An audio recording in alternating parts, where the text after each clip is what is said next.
Hello बच्चों, good morning.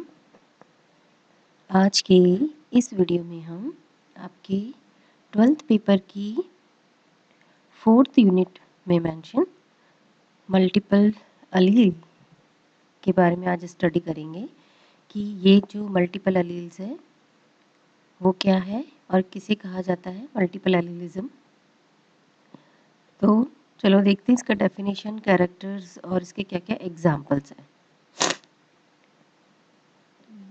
हमको सभी को पता है कि जो क्रोमोसोम्स हैं उस पे जो जीन्स पाए जाते हैं उसके सर्वव्यापी रूप से दो अलील होते हैं, यानी कि दो युग्म विकल्पी होते हैं।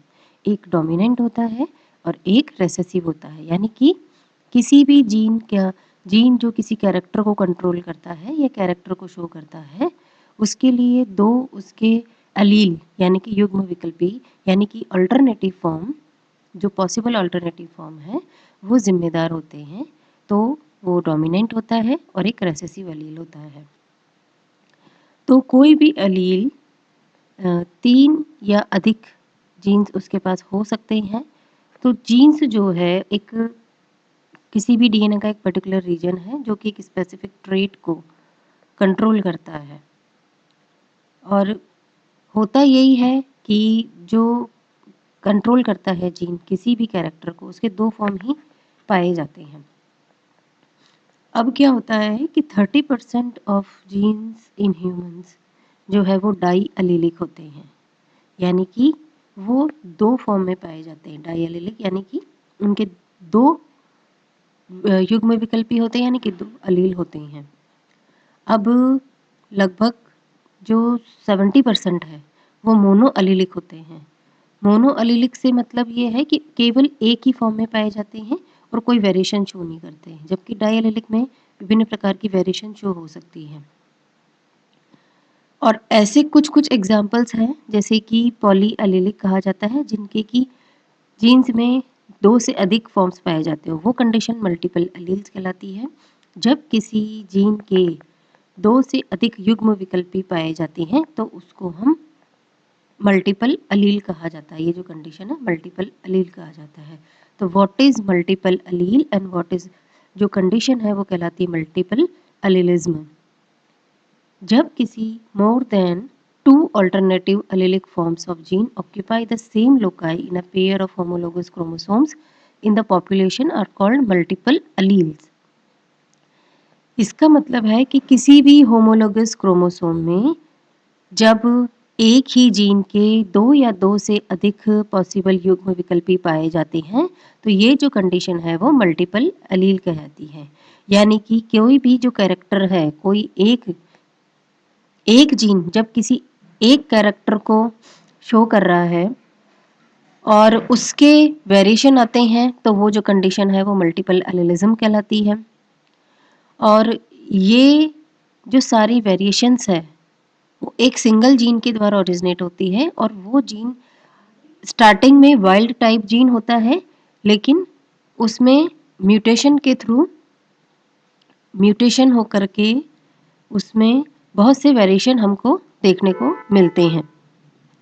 तो इस तरीके से जो कंडीशन है वो मल्टीपल अलीलिज्म कहलाती है और ये अवस्था मल्टीपल अलील कहलाती है।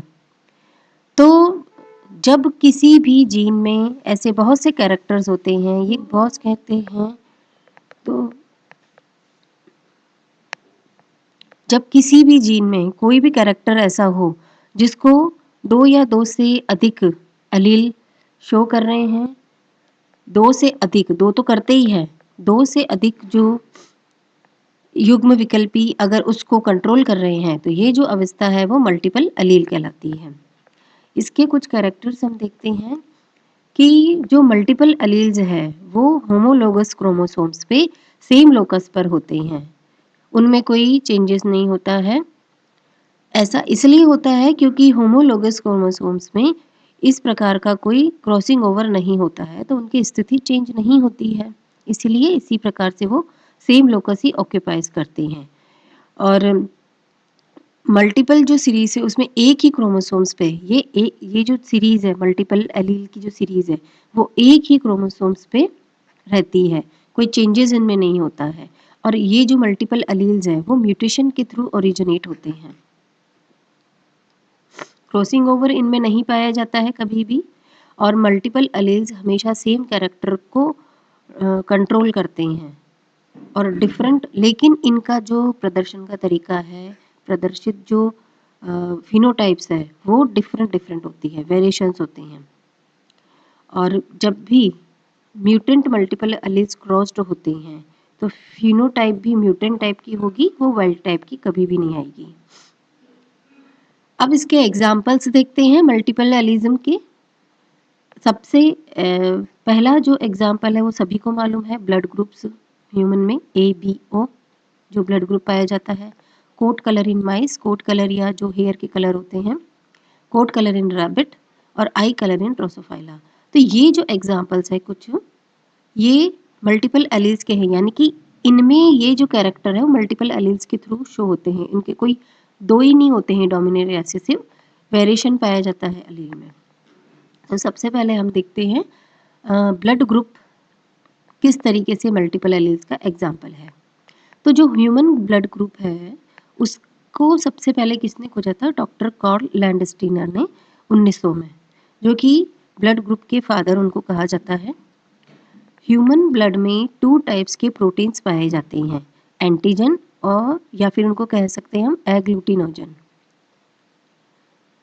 एंटीजन या एग्लूटिनोजन क्या है? ग्लाइकोप्रोटीन है जो कि आरबीसी के सरफेस पे पाए जाते हैं, उनको कार्पसल्स फैक्टर भी कहा जाता है।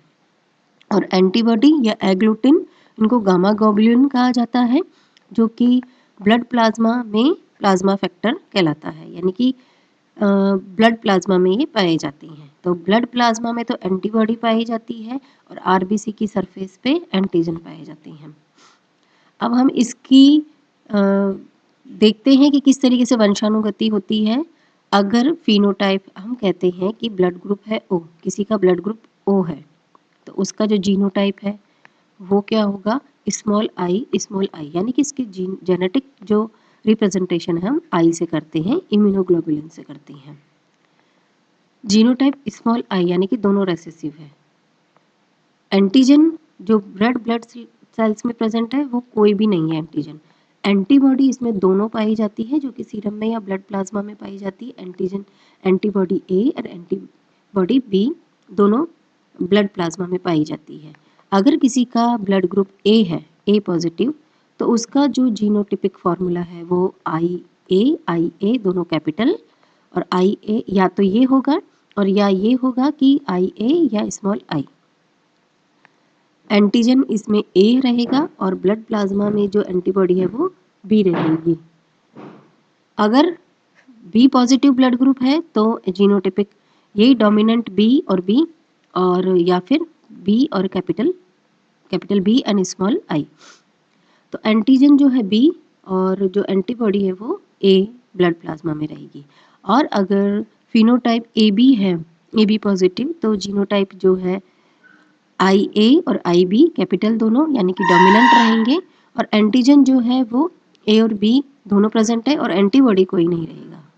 तो इस तरीके से वंशानुगत होती है। ये स्थिति मल्टीपल एलील्स की है। O ब्लड ग्रुप है वो यूनिवर्सल डोनर कहते हैं इसको, सबको मालूम है हमको, जिसके एंटीजन कोई नहीं है और एंटीबॉडी दोनों है, तो इसलिए वो किसी को भी ब्लड ग्रुप डोनेट कर सकता है। और AB क्या है? यूनिवर्सल रेसिपिएंट है, जिसके पास कोई भी एंटीबॉडी ब्लड प्लाज्मा में नहीं रहती है। तो इस तरीके से ये वंशानुगति होती है। मल्टीपल एलील्स इस तरीके से ह्यूमन ब्लड में पाई जाती हैं। फिर हम देखते हैं जो next Rhesus blood group system है।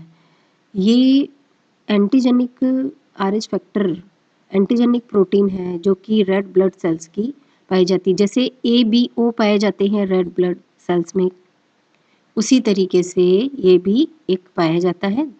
इसको सबसे पहले लैंडस्टीनर व वीनर ने 1940 में प्लस ये जो रीसस मंकी है उसकी आरबीसी की प्लाज्मा मेम्ब्रेन से डिस्कवर किया था। ज़्यादातर इंडियंस में ये पाया जाता है। ज़्यादातर इंडियंस RH पॉजिटिव होते हैं। ऐसे पर्सन जिनके पास RH फैक्टर नहीं है तो उनको RH नेगेटिव कहा जाता है, और ऐसे जो कि RH फैक्टर को कंट्रोल करते हैं उनको RH पॉजिटिव कहा जाता है। इसके लिए इसको कंट्रोल करने के लिए 2 फैक्टर है, 2 जीन है, जीन्स के 2 पेयर है, capital R and small r। जो कैपिटल R जीन डोमिनेंट है और RH फैक्टर को सिंथेसिस करते हैं, लेकिन जो स्मॉल r जीन है रेसेसिव, वो रेसेसिव है और RH फैक्टर को सिंथेसाइज नहीं कर सकते हैं। अब इसका इनहेरिटेंस कैसे होता है RH फैक्टर का? जब फिनोटाइप, यानी हम कह सकते हैं कि जब कोई RH पॉजिटिव है तो उसका जीनोटाइप या तो दोनों कैपिटल R होंगे या कैपिटल R और स्मॉल r, ये जीनोटाइप होगा। और जीन प्रोडक्ट उसका रिसस प्रोटीन उसकी रेड ब्लड सेल्स में पाया जाएगा और एंटीबॉडी कोई भी नहीं है इसकी। RH नेगेटिव ब्लड ग्रुप है तो दोनों स्मॉल रहेंगे R, यानी कि ये शो करता है कि RH नेगेटिव स्थिति को शो करता है तो दोनों स्मॉल है। कोई भी जीन प्रोडक्ट इसमें नहीं है, यानी कि जीसस प्रोटीन ही नहीं है। रिसस प्रोटीन अगर होता तो वो RH पॉजिटिव होता, लेकिन रिसस प्रोटीन इसमें है ही नहीं रेड ब्लड सेल्स में, तो ये RH नेगेटिव है और ये इसमें भी कोई एंटीबॉडी नहीं होगी। RH नेगेटिव का मतलब है कि उसमें रिसस प्रोटीन जैसा कोई फैक्टर ही नहीं है।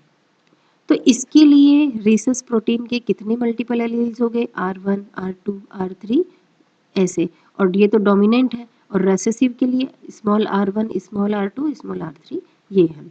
तो ये तो थी हमारे ब्लड ग्रुप में जो O, A, B और AB, ये 4 प्रकार के, और 5th प्रकार है RH फैक्टर, जिसको कि RH फैक्टर कहा जाता है। तो इतने सारे, किसी भी एक कैरेक्टर को इतने सारे एलील शो कर रहे हैं, इन सब की स्थिति क्रोमोसोम पे एक ही होती है। अब हम नेक्स्ट लास्ट एग्जाम्पल देखते हैं, कोट कलर इन माइस। चूहों में जो बालों का कलर होता है ऊपर, तो एक सिंगल जीन से डिटरमाइन होता है, उसके लिए विभिन्न प्रकार के एलील जिम्मेदार होते हैं। एलील्स को किसके लिए? Black, brown, agouti, grey, albino या albino and other colours of hair. और इनकी जो डोमिनेंस का ऑर्डर है वो अगाउटी ब्लैक पे डोमिनेंट है और ब्लैक अल्बाइनो पे डोमिनेंट है, यानी कि सबसे ज़्यादा जो डोमिनेंस शो करेगा वो अगाउटी है, फिर ब्लैक है, फिर अल्बिनो है, अल्बिनो रेसेसिव है। तो इस तरीके से हमने 2 एग्जाम्पल यहाँ पे बताए हैं। तो हम देख सकते हैं कि मल्टीपल एलील्स किस तरीके से वर्क करते हैं। वो एक ही कैरेक्टर के वेरिएशंस होते हैं। जीन्स, उसका जो जीन है क्रोमोसोम पे स्थिति सेम होगी और क्रोमोसोम की जीन एक ही है, उसी के वेरिएशन है, क्योंकि वाइल्ड टाइप में जो म्यूटेशन हो जाता है उससे एलील्स में वेरिएशन आ जाता है। और आगे अगर इनमें क्रॉसिंग हो रहा होता है वो कभी भी वाइल्ड टाइप नहीं होंगे, वो म्यूटेशन ही शो करते रहेंगे। ओके, थैंक यू बच्चों।